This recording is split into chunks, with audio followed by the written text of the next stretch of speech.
Langkahku diatur oleh Tuhan.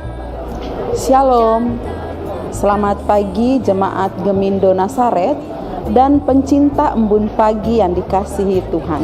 Kita kembali berjumpa di pagi ini dengan penuh sukacita karena Tuhan selalu menyertai kehidupan kita. Saudara-saudara yang dikasihi Tuhan, keadilan Tuhan selalu dinyatakan dalam kehidupan kita di dunia ini dalam berbagai bentuk. Penatua Adolof Malalantang akan memandu kita dalam renungan di pagi ini. Hingga sekali nanti aku Sebelum membaca Alkitab, mari kita berdoa. Selamat pagi ya Tuhan, Yesus yang baik. Terima kasih untuk pagi hari ini. Kami dapat bangun dengan semangat yang baru. Saat ini kami mau merenungkan firman-Mu. Berkati kami agar firman ini dapat menjadi kekuatan dalam hidup kami. Dalam nama Tuhan Yesus kami berdoa. Amin. Shalom, selamat pagi pemirsa Jemaat Gemindo Nasaret dan followers Embun Pagi dimanapun berada.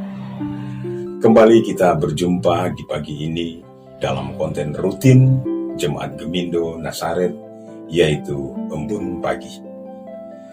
Saya berharap semoga kita berada dalam keadaan sehat dan penuh sukacita dari Tuhan. Bapak Ibu yang Tuhan Yesus kasihi, pagi ini sebelum kita mulai dengan aktivitas kita masing-masing, marilah kita awali hari ini dengan firman Tuhan. Adapun bacaan dan perenungan singkat firman Tuhan pagi ini diambil dari kitab Mazmur pasal 10 ayat 17 hingga ayat yang ke-18 berbunyi demikian. Keinginan orang-orang yang tertindas telah Kau dengarkan, ya Tuhan. Engkau menguatkan hati mereka, Engkau memasang telingamu untuk memberi keadilan kepada anak yatim dan orang yang terinjak, supaya tidak ada lagi seorang manusia di bumi yang berani menakut-nakuti. Demikianlah bacaan firman Tuhan kita pada pagi ini. Bapak Ibu saudara-saudara yang diberkati Tuhan, mari kita renungkan bacaan ini dengan tema keadilan Tuhan.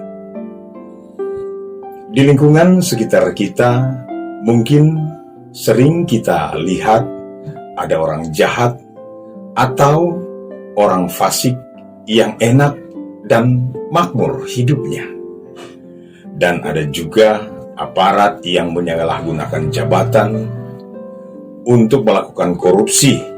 Rumahnya mewah, hidupnya kaya raya, dan badannya segar bugar.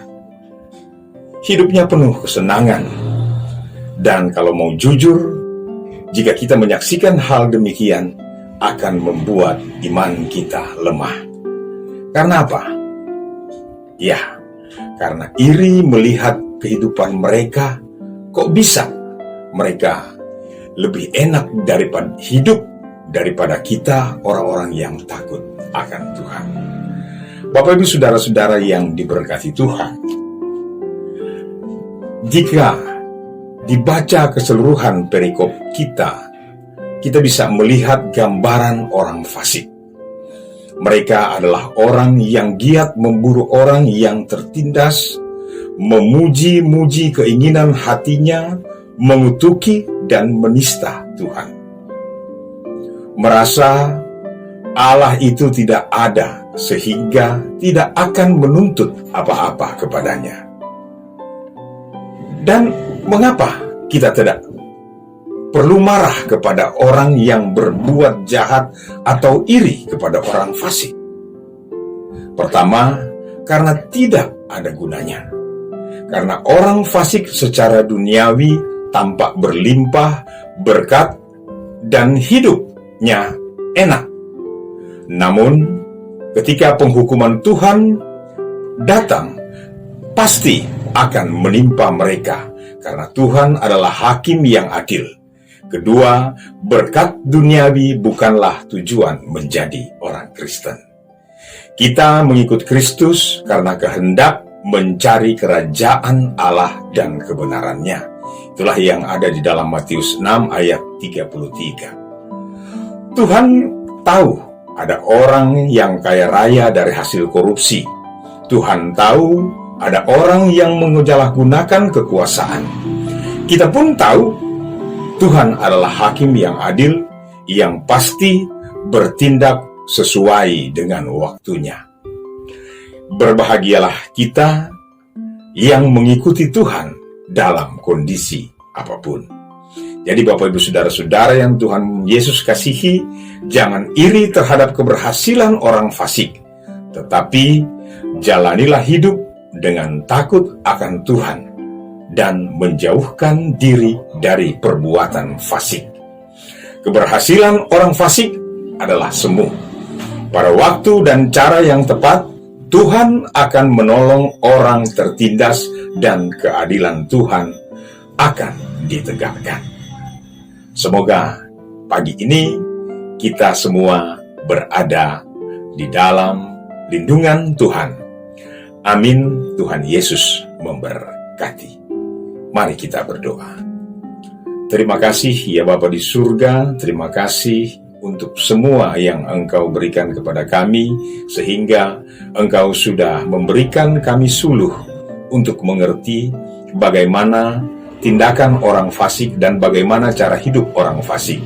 Ajarlah kami ya Tuhan untuk selalu rendah hati, untuk selalu mengikuti akan apa yang menjadi rencana dan kehendak Tuhan dalam kehidupan kami. Sehingga ketika kami teriak minta tolong, tangan-Mu akan senantiasa memegang kami dan Engkau akan memberikan kami jalan keluar.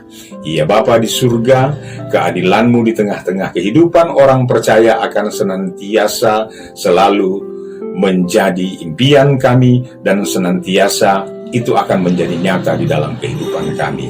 Inilah kami ya Bapa di surga, berkati kami dan tuntun terus kami di dalam aktivitas kami hari ini. Terpujilah Engkau Bapa di surga, di dalam nama Yesus Kristus Tuhan dan Juru Selamat kami sudah berdoa dan bersyukur di pagi ini. Amin.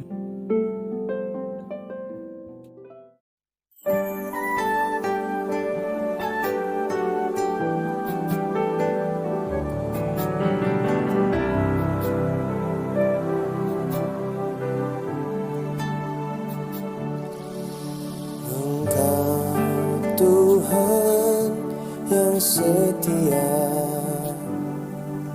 waktu-Mu selalu yang terbaik. Engkau Tuhan sandaranku,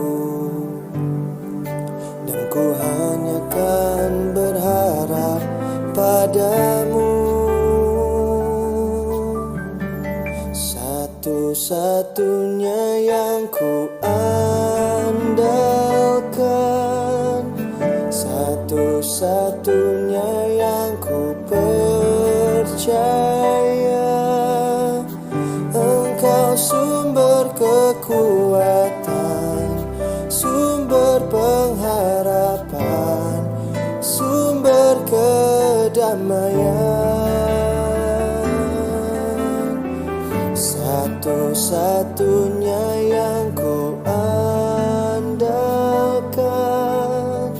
satu-satunya yang ku percaya.